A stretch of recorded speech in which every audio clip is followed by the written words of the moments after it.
Sir வணக்கம் sir. வணக்கம் வணக்கம். என்னப்பா என்ன வேணும்? சார் ஒரு கதை ஒன்று ரெடி பண்ணியிருக்கேன் சார். என்ன கதை? ஒரு ஃபேமிலி சப்ஜெக்ட்னு சொல்லலாம். சரி. அப்புறம் ஒரு ஆக்ஷன் ஃபிலிமும் இருக்கு. எப்பா ஃபேமிலி சப்ஜெக்டா இல்லை ஆக்ஷன் ஃபிலிமா? ஃபர்ஸ்ட் ஹாஃப் வந்து ஃபேமிலி சார். சரி. செகண்ட் ஹாஃப் வந்து ஃபுல் ஆக்ஷன் சார். படம் தமிழ் படம் தான் சார். சரி. ஆனால் ஃபுல்லாக இங்கிலீஷ்லேயே தான் பேசுவோம். அது எப்படிப்பா தமிழ் படம் ஆகும்? என்னையா இங்கிலீஷில் பேசினா அது எப்படியா தமிழ் படம் ஆகும்? சார் விஜயகாந்தே சொல்லியிருக்காரு, கண்ணாடி மாதிரி இங்கிலீஷு சொல்லுங்க. தமிழ். அவர் பேட்டி பார்க்கும்போது நான் இல்லை. உன் கதையும் அந்த நிலைமையில தான் இருக்கு. இல்லை சார், நான் எடுக்கிற ஃபிலிம் வித்தியாசமா இருக்கு சார். சரி சரி ரைட்டு, அதை விட்டுரு. இப்போ நான் வந்து ப்ரொடியூஸ் பண்ற படம்லாம் பார்த்தீங்கன்னா ஆல்மோஸ்ட் பார்த்தீங்கன்னா குடும்ப பாங்கான படம் தான் நான் வந்து ப்ரொடியூஸ் பண்றது. எனக்கு அந்த மாதிரி கதை என்ன கதை வச்சிருக்கிறேன் இருக்கு சார். ஒரு கதை சூப்பரா இருக்கும். நீயா சொல்லக்கூடாது, அதை மக்கள் சொல்லணும் சார். இது என்னோட கதை இல்லையா, அதனால தான் சொல்றேன் நான். சார் நீங்க இந்த கதையை கேட்டீங்கன்னு வச்சுக்கோங்க, அப்படியே நீங்க மெய் மறந்துடுவீங்க. சரி ரைட்டு சொல்லு, நானும் கேட்குறேன். இப்போ கதாநாயகன் வர்றாரு. சரி. பின்னாடி அவங்க ஃபேமிலியும் வர்றாங்க. சரி ரைட்டு, அதுவும் ரைட்டு. அப்பா அம்மா சித்தப்பா சித்தி அம்பிட்டு வர்றாங்க. யோ குடும்ப படம்னா அப்பா அம்மா சித்தப்பா சித்தி பெரியம்மா பெரியப்பா தாத்தா பாட்டி பேடன் பூட்டன் இப்படிதாயா வரும். அதான் சார் சொல்றேன் சார். என்ன சொல்றேன் பாருங்க, நீங்க என்ன உங்களோடது இதுல நான் வந்து கிட்டத்தட்ட பெரிய பட்ஜெட் படம் நீங்க எடுப்பீங்கன்னு சொல்லிட்டு தான் முக்கியமான டைரக்டர் ஒருத்தர் தான் நம்மகிட்ட அனுப்பி விட்டாரு. ஆனா நான் சின்ன டைரக்டர் எல்லாம் கூப்பிட்டு பேசுறதே கிடையாது சார். நானே இப்ப பெரிய டைரக்டர் தான். அப்படியா? ஆமா. இப்ப பாரதி ராஜா, பாக்யராஜ், பாண்டியராஜ் இவங்கிட்ட எல்லாம் பழகிறதுக்கு வாய்ப்பு இல்லை. முதல்ல உன் பேர் என்ன அதை சொல்லு. நீ அடுத்த டைரக்டர் பேரே சொல்லிட்டு நீ ஃபேமஸ் ஆகலான்னு பாக்குறியா? சார் சாக்கு வா. சாக்கு வா இன்சில் சார். இன்சியலா? சரி, அதை விரிவாக்க என்ன? அதான் சார் சாக்கு வா. பேரே கேவலமா இருக்குது. இவன் சொல்ற கதை அதுக்கு மேல இருக்கும் போல தெரியுது. சரி ரைட்டு, கதையை சொல்லு. அதான் சார் கதாநாயகன் வர்றாரு. ரைட்டு. பின்னாடி அவங்க ஃபேமிலி வர்றாங்க. எப்ப அதைத்தான் இவ்வளவு நேரமும் சொல்லிக்கிறத, அதுக்கப்புறம் உள்ள கதையை சொல்லையா? ட்ரெயின்ல ஏறுறாங்க எல்லாருமே. ரைட்டு. ட்ரெயின்ல ஏறி வந்துகிட்டே இருக்கு. சரி. வர்ற வெளில பாம்பு வெடிச்சிருச்சு. பாம்புனா வெடிக்கதான் செய்யும், அது ஏன் ட்ரெயின் போறப்ப வெடிக்குது? அவங்க தான் சார் ஃபேமிலி எல்லாம் உள்ள இருக்காங்க. என்ன ஆரம்பத்திலே கதையை முடிச்சிருவியா? சார் உங்களுக்கு நான் கொண்டு வரேன் சார். ஃபேமிலி சப்ஜெக்ட்னு கேட்டீங்க, அப்புறம் அதுக்கு தகுந்தா அப்புறம் கொண்டு வரணுமா? சரி ரைட்டு விட, அடுத்த கதையை சொல்லு. டம்முன்னு வெடிச்சிருச்சு. வெடிச்ச உடனே எல்லாரும் க்ளோஸ். ஆனா கதாநாயகன் மட்டும் தண்ணிக்குள்ள விழுந்துடுறாப்புல. தண்ணிக்குள்ள விழுந்துடுறாப்புல. தண்ணிக்குள்ள விழுந்துடுறாப்புல சார். சரி ரைட்டு. அங்க ஒரு அப்பா அம்மா சித்தப்பா பெரியப்பா அப்படின்னு ஒரு குடும்பம் ஒண்ணு இருக்கு. ஓ அங்க அங்க எது தண்ணிக்குள்ள விழுந்த இடத்துலயா?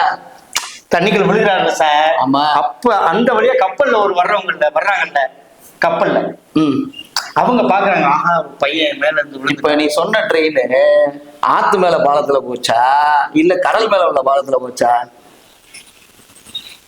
ரெண்டையும் வச்சுக்கலாம் சார். கடலும் வச்சுக்கலாம், நம்ம ஆத்தையும் வச்சுக்கலாம். ஏன்னா ஆத்துனா கொஞ்சமா இருக்கும்ல சார். இங்கிட்ட கடலும் இங்கிட்ட ஆத்து வச்சுக்கலாம். நீ இதுக்கு முன்னாடி யார்கிட்ட அசிஸ்டன்ட் டைரக்டர் வந்த? சார் நான் யார்ட்டையுமே இல்லை சார்.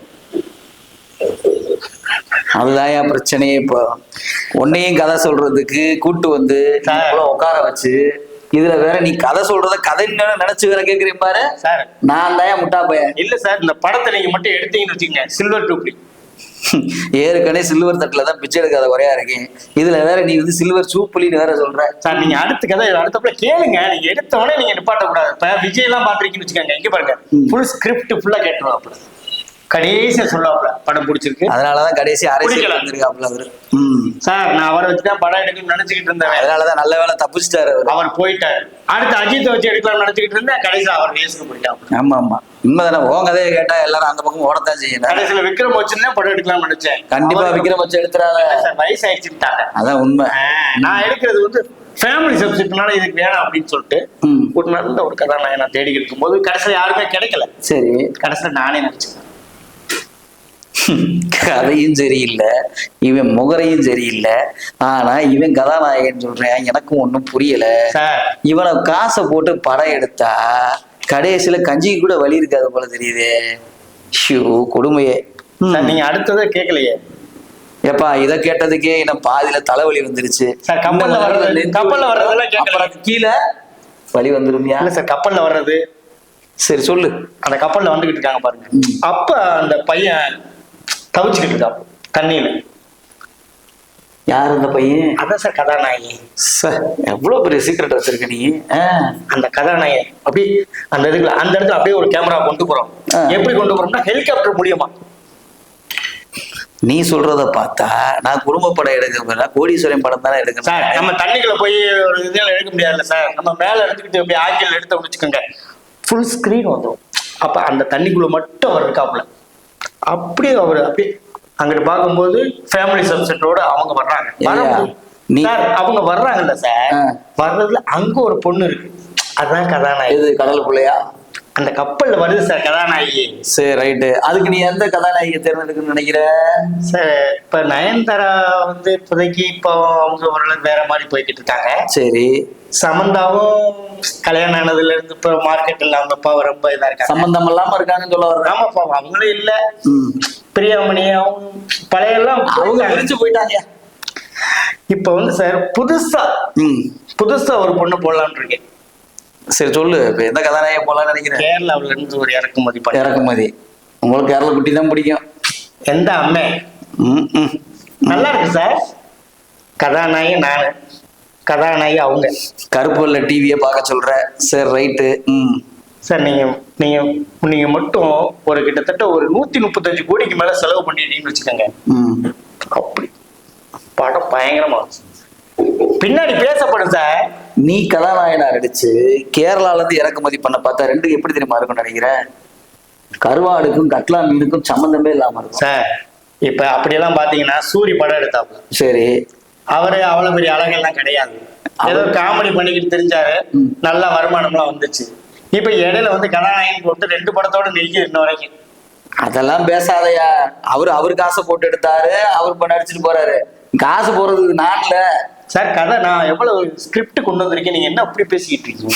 சரி நீ அடுத்த கதையை சொல்லு. வந்துச்சு கப்பல்ல அந்த பொண்ணு வந்துச்சு. பொண்ணு இருக்குல்ல சார், அந்த பொண்ணு பாக்குது. அப்பா அம்மா இங்க பாருங்க, ஒரு ஆள் தண்ணிக்குள்ள இருக்காரு அப்படின்னு சொல்லுது. அப்பா அம்மா சார் ஃபேமிலி, அந்த ஃபேமிலி. அப்படியா? நாங்க ஒரு செத்து போனவங்களை கூப்பிடுறாங்க நினைச்சேன். செத்து போனவங்க தான் நம்ம அந்த இடத்துல முடிச்சிடறோம்ல. ரைட்டு. அதோட சமாதி. அடுத்தாப்புல வரக்கூடாது. ஏன்னா ட்ரெயினுக்கே நீ கிட்டத்தட்ட எவ்வளவு செலவு பண்ண வேண்டியது இருக்குல்ல. அதான் சொல்றேன், ஏற்கனவே காசு எல்லாமே காலி ஆயிரும். முடிச்சிடலாம் சார். ஆமா முடிச்சிடலாம். நானும் இதோட முடிச்சுட்டு பொட்டியை தூக்கிட்டு ஓரமா ஓடிட வேண்டியதே சார். இந்த கதையை கேட்டோடனே பெரிய பெரிய நடிகர்லாம் ஒத்துக்கிட்டாங்க. நடிகர்லாமா? அதனாலதான் சொன்ன, நீ சொன்ன நடிகரு. இங்க பாரு, நீ சொல்ற கதை எனக்கு சுத்தமா பிடிக்கல சார். நான் இன்னும் கதைக்கே வரல. இல்ல நீ பாதி, நீ ஃபர்ஸ்ட் லவ் இருக்கு, ஆக்ஷன் இருக்கு. ஐயா நீ சொன்ன இன்ட்ரோடக்ஷனே எனக்கு பயமா இருக்குது. இதுக்கு மேலேயும் நான் ப்ரொடக்ஷன் பண்ணேன்னு வச்சுக்க, என் பொட்டியில இருக்க பணம் பூரா காலியாகி நான் அடுத்த பின்னாடி பெரிய லெவல்ல வந்துருக்கீங்க சார். எந்திரிச்சு போயா முதல்ல. நீ வேற சார் படம் கிடம்ட்டு.